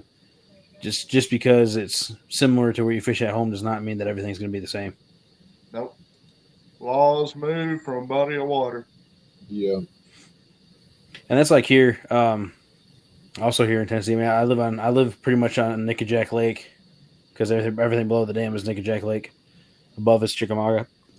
Even from Chickamauga through Nickajack, that says the Tennessee River has a certain size of fish. Well, technically speaking, even though it's river, it's still part of Lake Nickajack. So everything below the dam, even though it's just a river channel and you can see all the way across it, you can almost cast across it in certain spots. All that counts as the lake. So you still have to follow the lake's rules, even though it's actually the river. And again, that's just something you got to be aware of or know before you go. At all, period. Or if you're fishing for trout up in Tellico or Sitico, where they're stocked. I know on the way to Tellico, there's specifically a sign that says, from this point on, you have to have this stamp and this extra daily license permit also. Or like the Lake Junior here in Chattanooga by the dam, you have to have a trout stand to even fish it at all. So, I mean, it's something to keep in mind too. You have to keep an eye on all those regulations and rules and stuff, not including the fact you still have to pack the gear, still have to decide where you're going to stay, or if it's, a day trip, are you going to get lunch while you're out, whatever. It's something that you got to consider on your trip if you're going to have success, because if you can fly by the seat of your pants, but we've all been there. I fished a 1v1 with not Nick. Why can't I think of his name? NJ, Fishing Maniac, thank you. Fished, it was Mark. His name's Mark, as it was. Fished a 1v1 with Mark, and I forgot my scale. It didn't cost me the 1v1. My wife went and got it while I was gone. I had all the fish sitting in the net, but at one point was at the point where I was going to start throwing fish back and not have a weight for them because, it looks a little bigger than that one. Even stuff like that can be an oopsie. The last tournament I competed in with my kayak was a catfish tournament. I forgot my fish grips. I forgot my forgot the fish grips, forgot the gloves. And there was something else I forgot. Oh, the waist sling. So here I am I can't stand up on this kayak. It was too wavy. The fish was too big. I couldn't stand up the way of this fish. So I'm sitting there trying to hold it out like this, arm shaking because it's just a little bit too heavy. Can't get the scale to settle because it was rocking too much, all that good stuff. And stuff like that's where you really need, you can go for certain fish species. Obviously, you can do the length by girth by whatever calculations they figured out close. But having those tools to start with, if I prepped the tournament the day before, I'd have been better off. I'd actually been able to get the weights on those fish. I would have actually been able to land some of those fish. One of the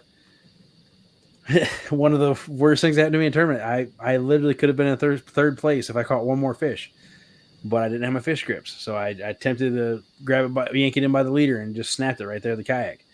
It's just, it is what it is. If I'd had my stuff and been more prepared though, I'd have been good to go. Preparation is key, in my point.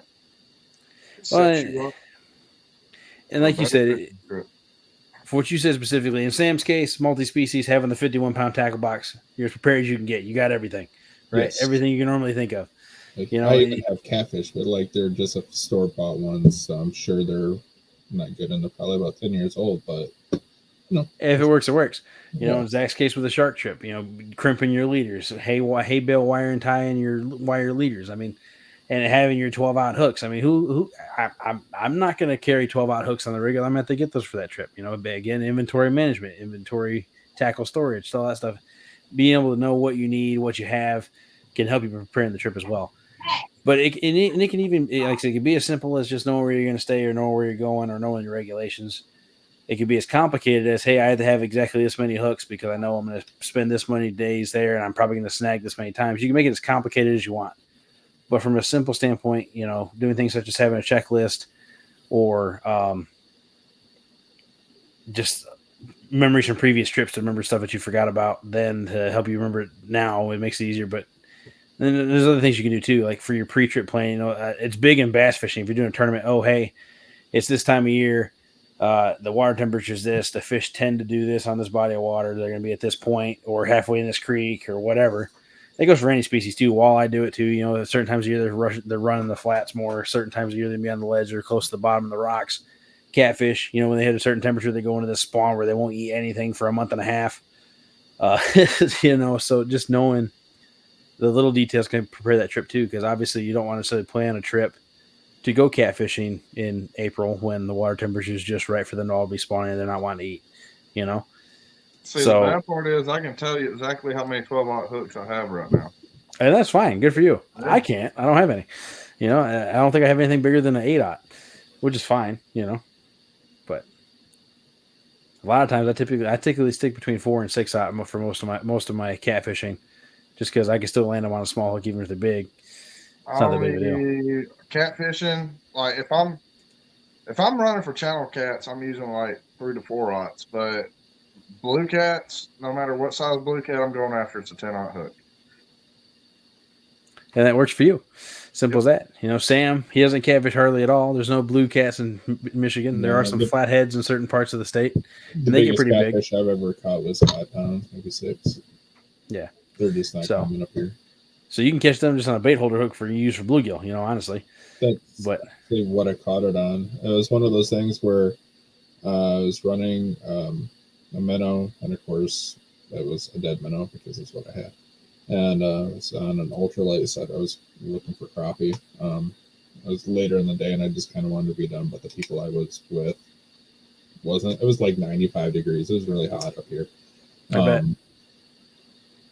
And I went to reel in, and next thing you know, I thought my pole was going to break. I was like, this isn't crappie. But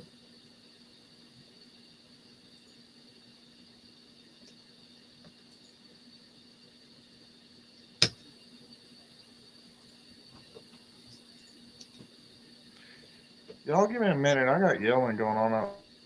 I'm going to see what's going on. Be safe, man. See when you get back. But, you know, so another thing, like I said, you can use other tools for your prepping on this stuff too. You know, you can use fishing reports. You can use YouTube videos to help set up these trips and think about things. And you can even do things such as use Google Earth. If you get the one that goes on your computer rather than on your phone, you can actually backtrack your dates on your body of water and learn where structure is. See what kind of weeds were growing. You know, I mean, obviously you can use topography map to find structure as well in terms of points and bars and all that good stuff. But having something with like that where the pictures you can kind of look and see, you can even go back certain lakes. You can go back several years, and you can actually see how thick the grass typically is in one spot or another. And something like that is invaluable knowledge, especially in a tournament situation or if you're taking friends out and you want to take them to a good spot. Having that knowledge can really allows you to pick the better part of the lake. And there's other things too. I know there's several apps out there nowadays where it kind of gives you better choices in areas. I know there's lots of other videos and stuff about it too. Like I know Salt Strong does a video, and I think they do a book also where the idea that they explain the 90-10 rule. 90% of the fish are going to be 10% of the water, and 10% of the fish are going to be the other 90%. So by narrowing those spots down, you can actually increase your success as well. Now, granted, they're talking more saltwater, marsh fishing, stuff like that, but that applies to freshwater too. You know, if the fish are behaving a certain way during a certain time of the year, then you know they're going to be in certain areas. You know, if they're feeding like crazy on everything, that might be a little more sporadic, a little more random, but generally speaking, they're going to follow the bait fish. And so not only knowing this is what bait fish are doing, but just knowing like water temperature, time of year, stuff like that can give you a pattern to start with, and possibly get you set up better. We talk about this in other episodes of stuff. Even the Yak Yak Fishing Podcast, the beginner series, I talked about having a pattern, setting up a pattern, realizing a pattern, for that matter, figuring out a pattern. And again, pattern. But having somewhere to start comes from doing this pre-trip planning. And when you have that pre-trip planning done during the trip, you're gonna have more success. I mean, I think it's the main takeaway from this for sure, is that doing a little bit of homework can set you up for greater success across the board. Whether it be more fish, whether it be bigger fish, or even just a better day. If you know the wind's blowing really bad, really, really bad per se, a little bit of wind usually is favorable for a lot of fishing people. But part of being comfortable out there also is knowing what the weather's doing. But again, if you don't check the weather, you just go fishing willy-nilly, you might be stuck with it. So it's definitely something to take into consideration as well. Actually, the app I use is the same that I use for hunting. It's on X, and you can kind of see like the depth of the lakes and stuff like that on there. Nice. Yeah, no, I use Navionics for the topography maps. I'm still experimenting with the whole Solunar pattern thing for bite windows and stuff like that. So that's something I've been messing with. Excuse me. But still don't know how I feel about that. Barometric pressure is another one that people tell me to check and mess with. I've not really seen any correlation with that either. Seems like the days where it's supposedly the worst fishing is where I do the best. For whatever reason. Maybe it's just bad juju on my part. I don't know. But the simple things for these trips being where you're going, where you're staying, where you're eating, what are you packing, what's the weather gonna be like. That's all stuff those are the obvious ones, right? The more complicated ones, what spots am I gonna be fishing? What areas am I targeting? What's the pattern? That stuff that you have to do a little more research for, figure out the fishing report, see whether you watch YouTube videos, see what they're doing on that lake that time of year.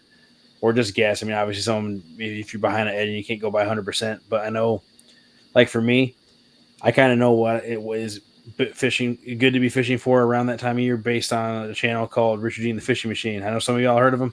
It's a really big channel, but he's a couple hours south of me, where the water is typically a little bit warmer. So I can see, oh hey, he's starting to catch bass on a regular basis. I'm gonna start bass fishing more. Or oh hey, he's experiencing the catfish spawn. It's going to happen anytime now, and that's just, I don't even have to actually go get the water temperature to know that, because I have that information as well. That's like a cheat code, bro. I'm jealous. Hey, man. And speaking of Richard, I've met him in person at Gunnersville Dam. He is the same in person as he is on camera. But he seems very genuine. That guy is a trip. I bet. I love him. But yeah, it's just something to take in. I've learned a ton of stuff from him too. But he's not the only one. He's just the one that I probably can relate to the most, because he is so close to me. But obviously, if you're watching tournament trail episodes of a tournament, oh hey, they released this video 2 weeks after the tournament. They did this and caught this. Well, okay, then you're probably going to be able to still do that, because it's only 2 weeks away. I mean, it's not you like a cheat code or whatever. No, I'm just jealous. And some part, I don't know how it is over your neck of the woods, but some of the lakes around me, you kind of need to call ahead to a tow company, possibly, because there's a good chance you're going to get stuck. I've actually, when I was in Boy Scouts, we were planning on a one-night adventure where we got our truck stuck and we couldn't, no cell phone. Oh yeah, because that's fair. And our one-day outing, luckily we were prepared. Go figure, Boy Scouts. But we ended up spending the night because it was just too dark late. Yeah, sure. We were stuck, so we're like, all right.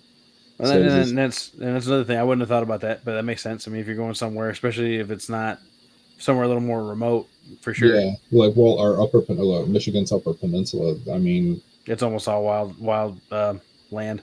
Yeah, like, except for right across from the bridge, or the Mackinac Bridge, there's the only civilization for miles. Yeah, like, I'm trying to think. Like, there's 5 Walmarts, I think, in that entire state, and that's like That's a big, like, that's half a state, like, worth Right, of land. almost. Like, there's Yeah. only 5 Walmarts. That's saying something.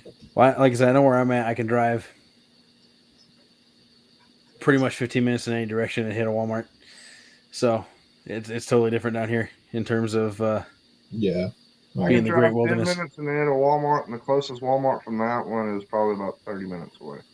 But still, I've been down there with you fishing. Obviously, there's certain areas that are a little more remote, have dirt roads, that are not taken care of during certain times of the year because of the weather, all that good stuff. So you have those remote places. Obviously, he's talking about Michigan, which, like I said, half of the state is wilderness, so it's very easy. People get lost up there all the time and stranded and whatnot, and get found in the spring after they've been frozen over and snowed on top of, right? So I mean, it's That has happened, actually. I know it has. It's happening right now. There's somebody that's missing. I'm sure there's somebody out there going, dang it, if I listened to Extra Outdoors, maybe I'd have thought about this sooner and I wouldn't have got stuck out here.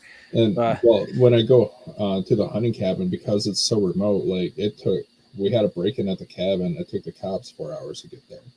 Yeah, that's so insane. Whenever I go there, I pack like 3 or 4 days worth of food. I have a hunting rifle, and then I have another rifle for like small game, like the squirrel, because I might get to that point where if I don't shoot a deer and I get stuck up here, I'm eating. so, I'm eating something. Gonna first bacon in the morning, I guess. But. Exactly. But yeah, so like I said, we've pre-trip plan. Like I said, I wouldn't necessarily thought about calling the remote place or calling the place, see how bad the mud was, but that totally makes sense. Obviously having friends in places close to where you're fishing too. Zach's a few hours away from me, but I can pretty much get a fishing report from him based on people he knows down there. If I want to fish certain parts of Gunnersville or even further south, Wilson Lake, all that good stuff. Yeah, my luck is I know a lot of the tournament guys that live here. It makes a big difference. Oh yeah, I'll be like, hey, are the fish moving shallow right now? Are they deep? Are they in the channel? Are they running back coves and creeks? And if they even only give you half an answer, at least it's somewhere to start. They don't have a lot to. of times, my buddy Steve, I'm friends with Steve Baran, which is a pro staff member for Toughest Freaking Rods, and I'll ask him a question and he'll give me a half answer, and then he'll send me a picture of a fish he just caught. And I'm like, I know exactly where that is. I know you're fishing in the channel, riding a ledge, pulling planer boards, just from the picture you sent me. See, now he's going to be listening to this podcast. Be like, well, I can't tell Zach anything anymore. Well, I mean, if it's not him, I could message my buddy Bradley, who owns Gunnersville Bait Company, and be like, hey, dude, where's the skipjack at right now? I need some skipjack.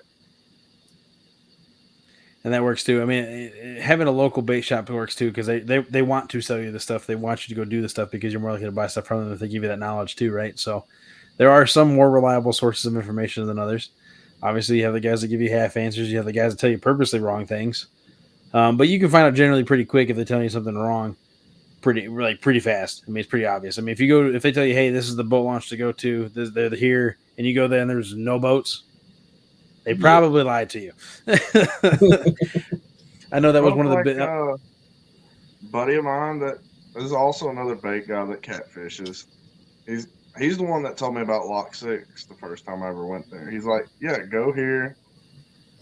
It's hard to catch fish from a boat there, but you do really good off the bank.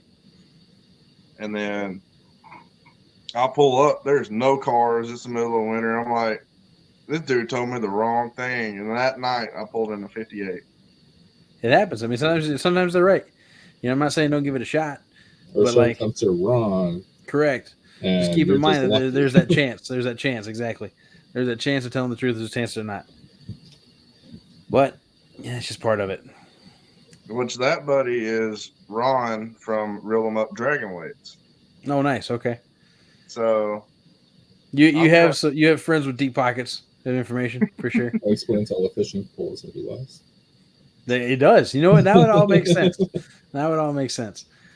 But if you're still tuning in on this, we've been talking about tackle organization to start with for this show, and then we've been moving on to pre-trip planning.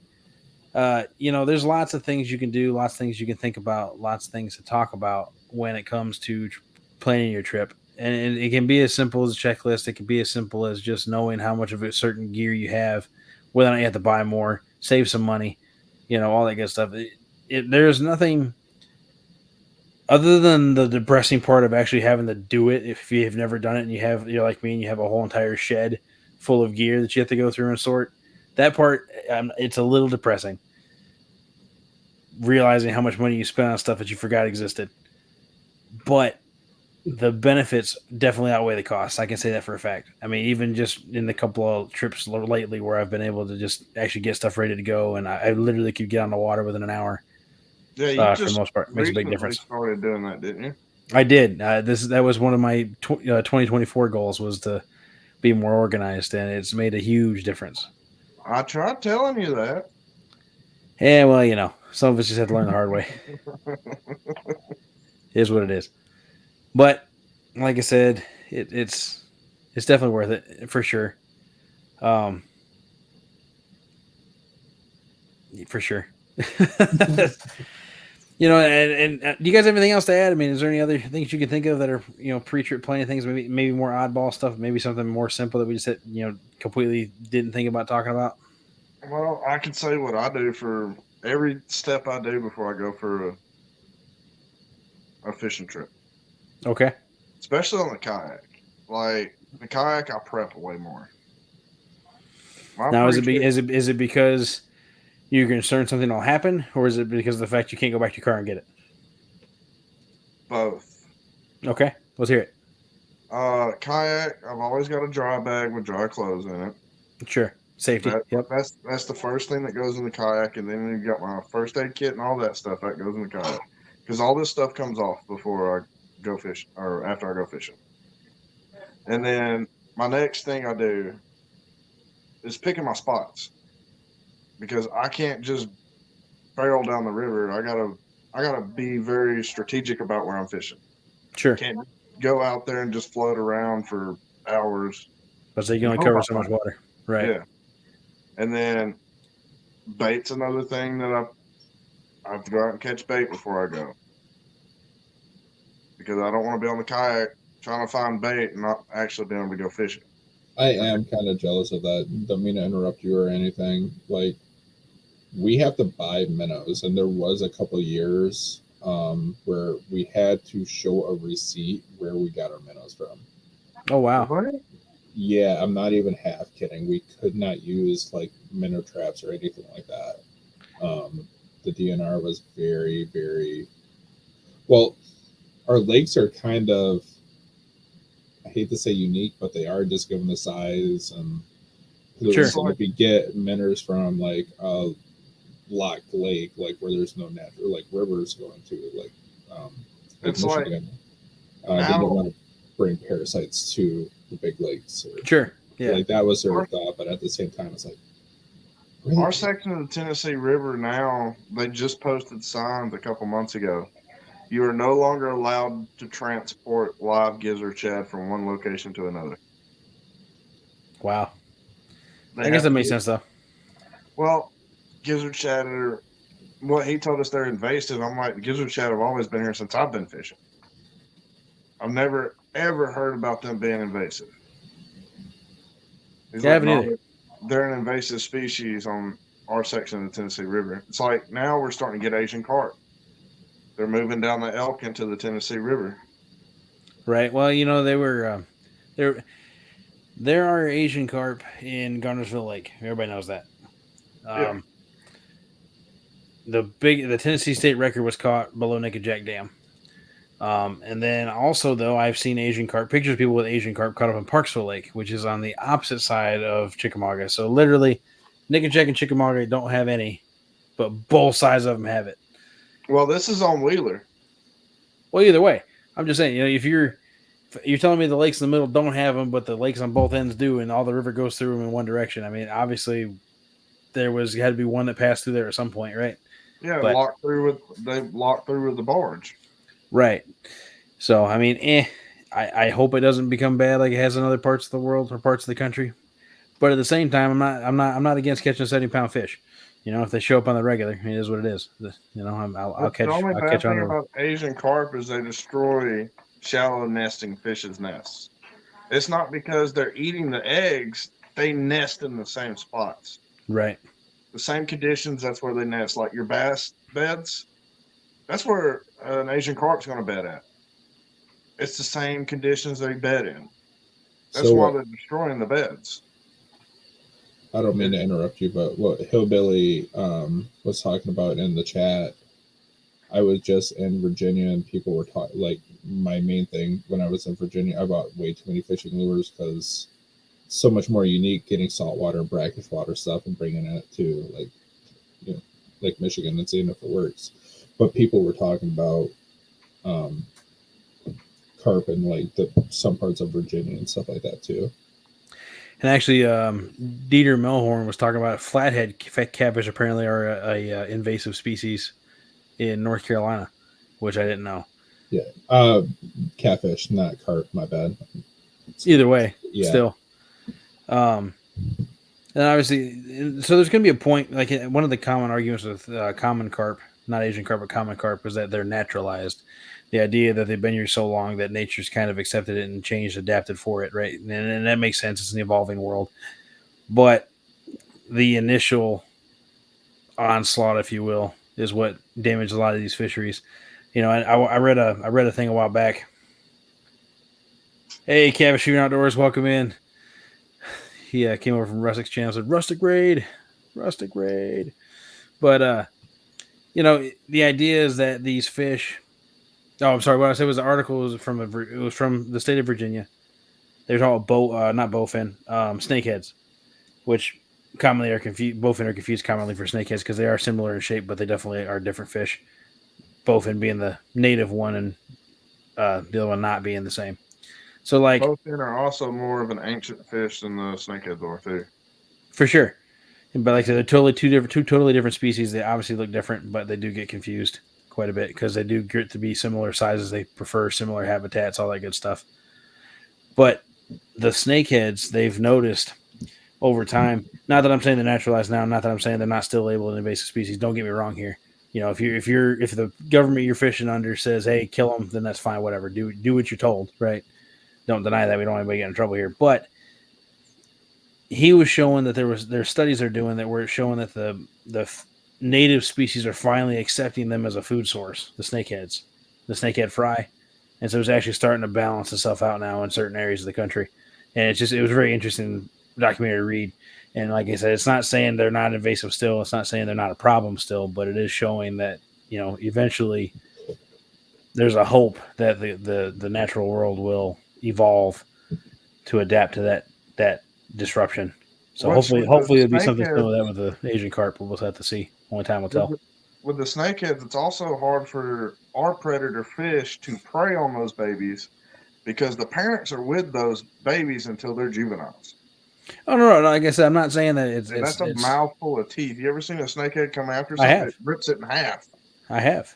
I definitely have, and I'm not saying that doesn't happen, but you know, if the fact that the natural world is able to evolve and accept that, eventually there's going to be a point where, like with common carp, where naturalization happens.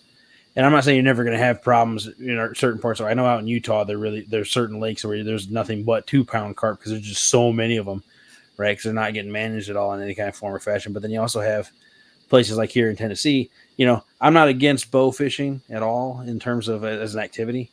What I am against is just the happily harvesting of, you know, hundreds and hundreds of pounds of fish and then dumping them on the bank. You know, that's what I'm against with it. Right. You're talking about the Facebook photo, or well, that was just one you sent me. I mean, that's not the only one I've seen. I see them all the time. People tag me in them all the time because I like carp fishing.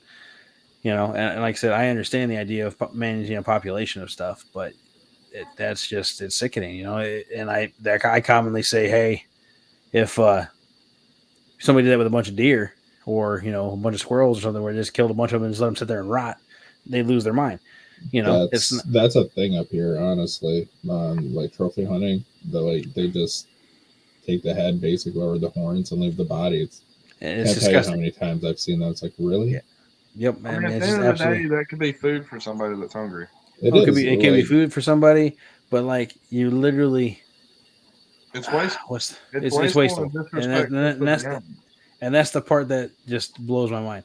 It's not that again, I'm not saying don't have it at all. I'm not saying you can't have it at all. I'm not saying it's not necessary in certain areas, but the regulation has to be there. I feel like, and we're gonna have another episode eventually about population management and talk about that more. But there's proof to show that a certain level of harvesting in any type of population, deer population, fish population, whatever, is actually healthy for that population. It allows you to have a better gene pool, so you get larger fish. That's how these trophy fisheries come along. It's not by having nobody catch any. It's literally by careful planning of what's acceptable for harvesting and not harvesting. Yeah. I mean, most of your trophy cat fishermen are not going to keep any catfish. Well, if they do, they're going to be like the 1 pound, 2 pounders. They're not going to be, Yeah. They're not keeping the 30, 40, 50, 60 pounders. They'll let those back in. I only keep channel cats. And typically, I will keep channels and I will keep small blues. I don't keep flatheads because I don't catch enough of them to justify it. I've only ever caught 2 in my life. I let both of them go. And I will continue to do so. Yeah, eventually I will, right? But it's just a matter of getting on them. I can't remember the type of species of salmon, but I want to say it's an Arctic salmon that run in Lake Michigan, but they're really, really rare. And I did not know how rare they were. And I feel bad about this because I caught one this past summer. And this was it Arctic salmon or Atlantic salmon? Atlantic. Okay. I think. I don't know. I just know it's a really rare salmon. Like, we don't have a lot of them in Lake Michigan. And I caught one this last summer, and I don't know too much about the lake salmon species. I just was told that's a really nice fish, so I kept it. And I feel terrible because the guide I was with is like, yeah, I've only ever seen 2 of those. And he's been a guide for 15 years. I'm like, well, it happens. I mean, as long as you didn't harvest it illegally, so I mean, it's not like it was a legal fish, but I can understand. Delicious, but at the same time, I'm like, man, I feel so guilty now. Sure. Jody, you bring up a good point. Obviously, if you gut hook a fish, it's going to die anyway. Then sure. Or wrong one. If it gut hooks and swallows the hook, I mean, it's probably not going to live anyway. So I mean, obviously, that's perfectly fair game to keep. There's no issues there at all. Yeah, I mean, I caught a catfish last year. It wasn't gut hooked, but you could tell the person couldn't get the hook out, so they just cut it off and released it. It was, I think it was an 8/0 circle hook. It had hooked at the bottom of its throat, come around and hooked the top of its throat. So that fish wasn't eating. Right. I caught that fish and it was so malnourished. There was no meat on them bones. So I performed surgery, got that hook out, and let the fish go. Just because, I mean, that was just an instance where I could have saved it. The person could have took a little more time. It took me 15 minutes to get the hook out. Mm-hmm. To try not to damage that fish too bad. But the person could have took more time to try to get that hook out. Well, there's the opposite where people take no time at all and just shake it free and rip its gills out or whatever, right? And then you're just unnecessarily killing stuff. But just something to be said. Hillbilly Hondo makes a good point too. The idea is that you're keeping the bottom part of the pyramid if you're going to keep anything. Yeah. Let the bigger gene pool sit out, the more successful, stronger breeded gene pool stay alive. See, I won't keep anything over 10 pounds. Typically, I'm the same way. I think I've kept 1 or 2 bigger than that just because it's the only fish I caught and I was hungry. Sure. But typically speaking, yeah, no, I'm roughly the same thing. Cabbage Fever Outdoors, we actually are going fishing. Mrs. Yak and I are going as soon as this podcast is over, which is in about 7 minutes. So as a quick sum up, we've been talking about tackle organization during the first half of the show. We've been talking about pre-trip planning for the second half of the show. The idea that you can take some extra time, think things through, think about your spots, think about your gear, and set yourself up not only for more success, but for a better chance of hooking the fish of a lifetime.